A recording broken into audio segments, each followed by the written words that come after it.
Never have I gone to the examination hall to teach or render help to my God students. forbid. I stick with my principles. Never have I disrespected a superior officer. I won't say disrespect. No. How could that Don't try to be diplomatic. Right. No. You cannot get 5/5. Okay. Okay. 4/5, yes. They say the reward of a teacher is in heaven.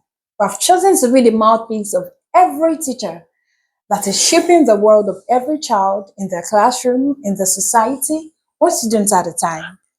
Welcome to another episode of Teacher Spotlight Show with Oyindalara. And like I told you in my introduction video, I'm going to be bringing amazing teachers to the show.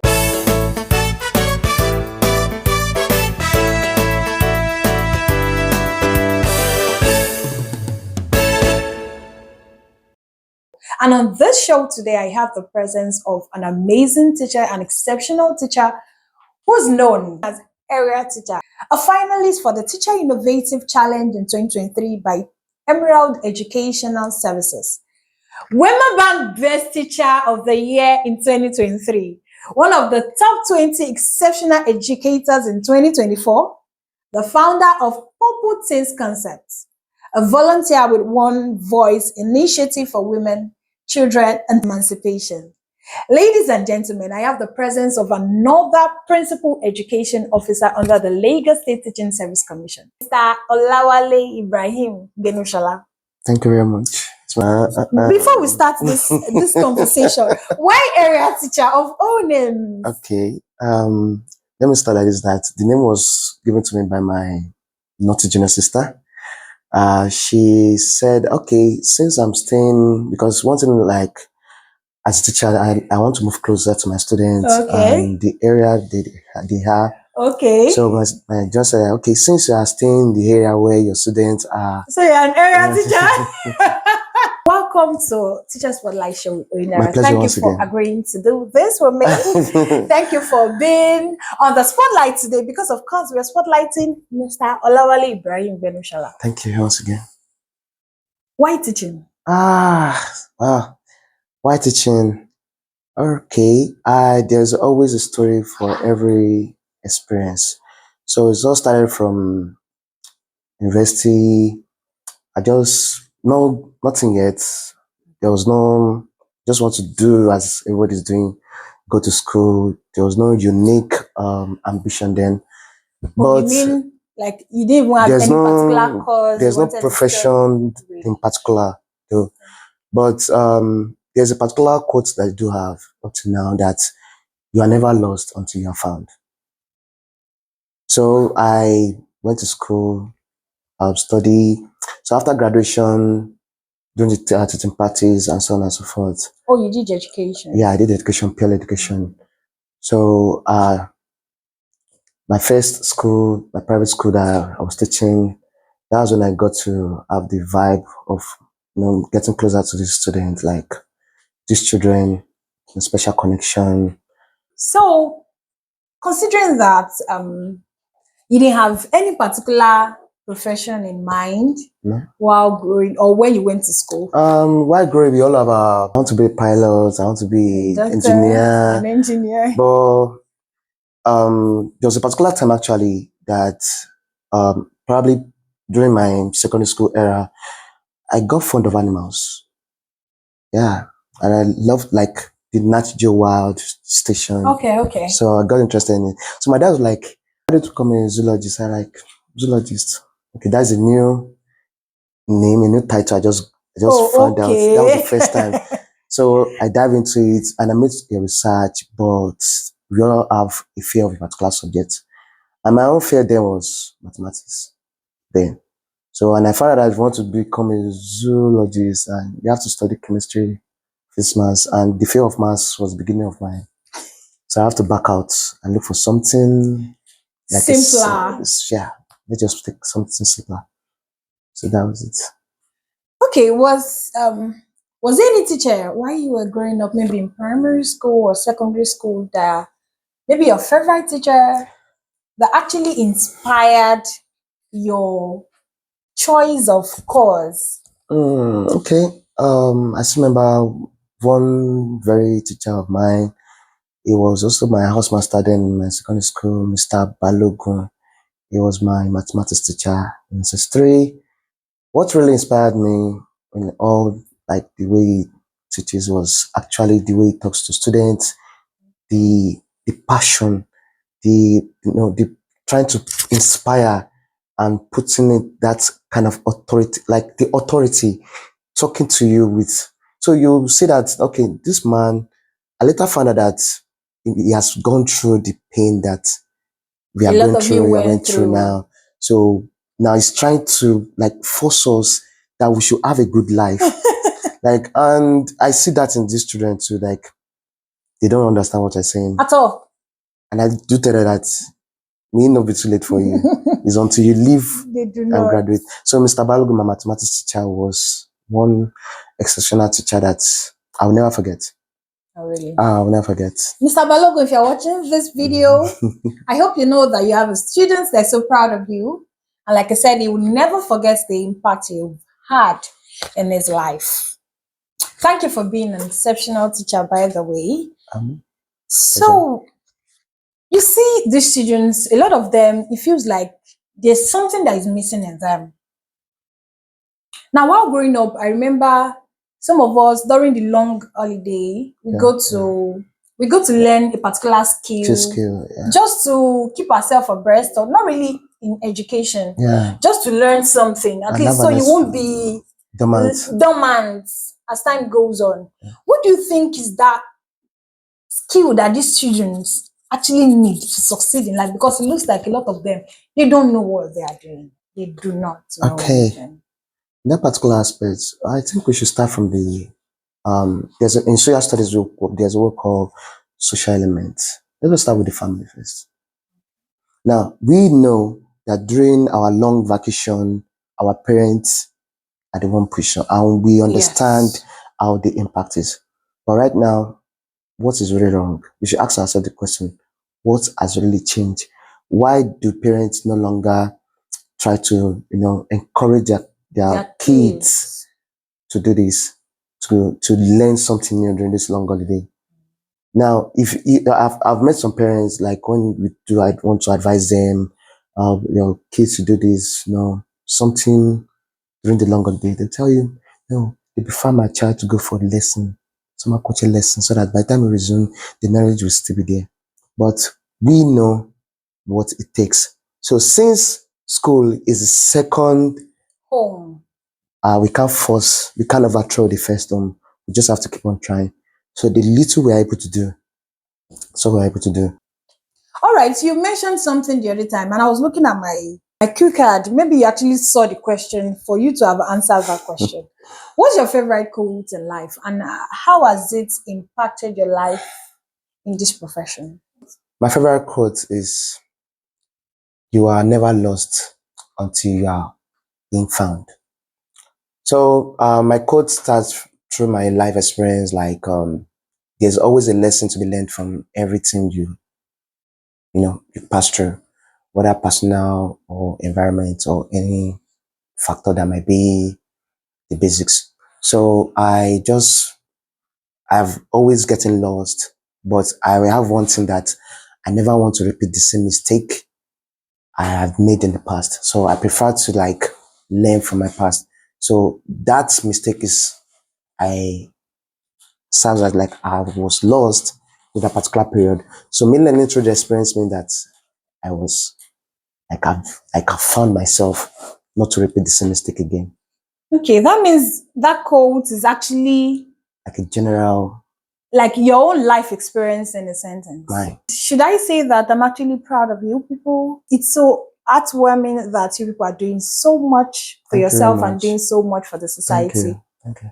Please take your flowers. I don't have the physical flowers, but you people are doing such an amazing job, and we're so proud of you. Thank you for actually changing the narrative of the teaching profession, because all right, if you weren't a teacher, what would you have been?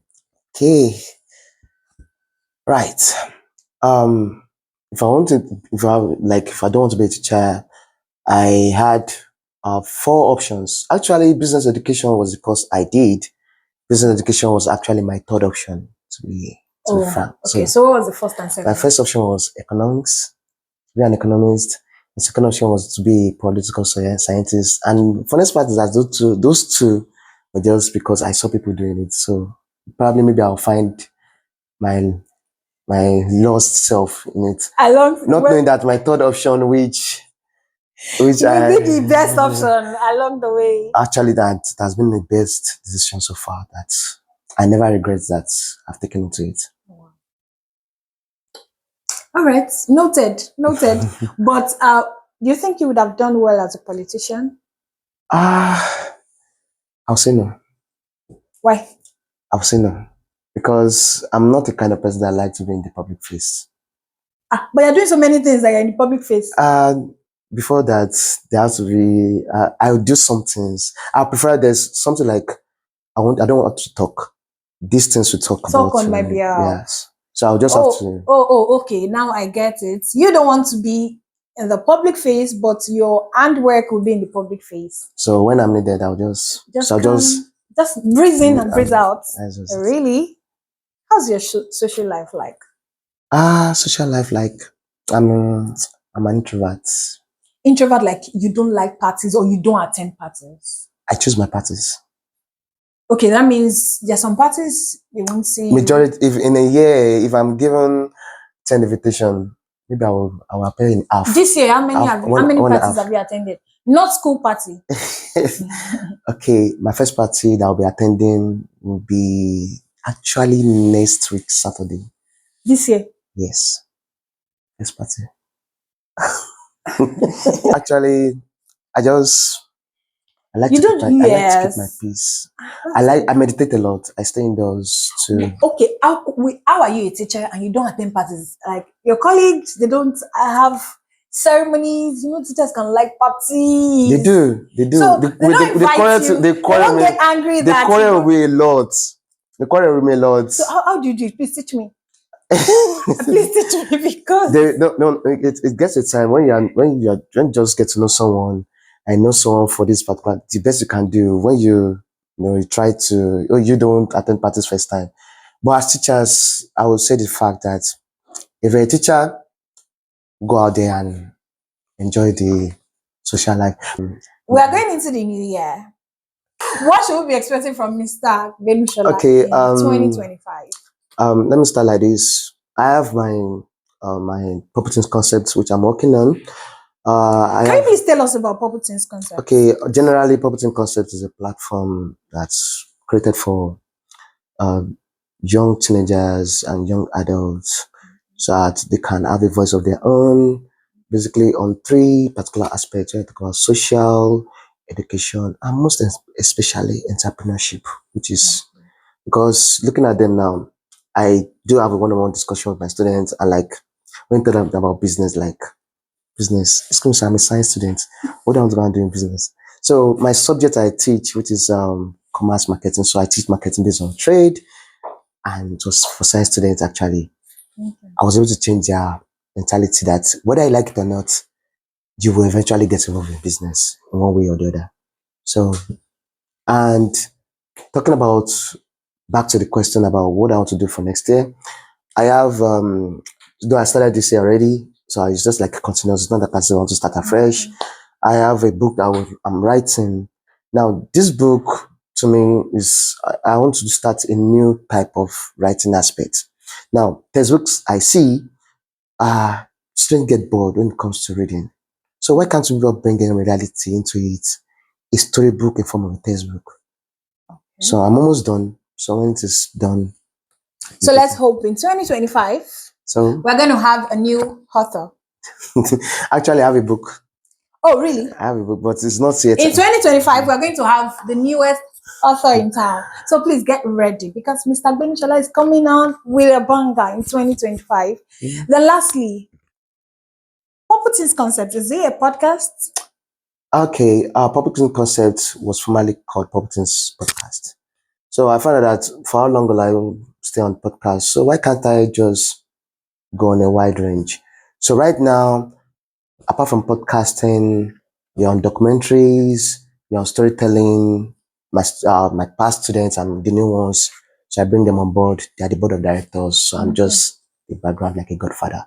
I was going to ask that for someone that doesn't want to be on the spotlight, how are you going to do a podcast? But now you've explained that you won't be at the forefront. You're just going to be the director, but then behind.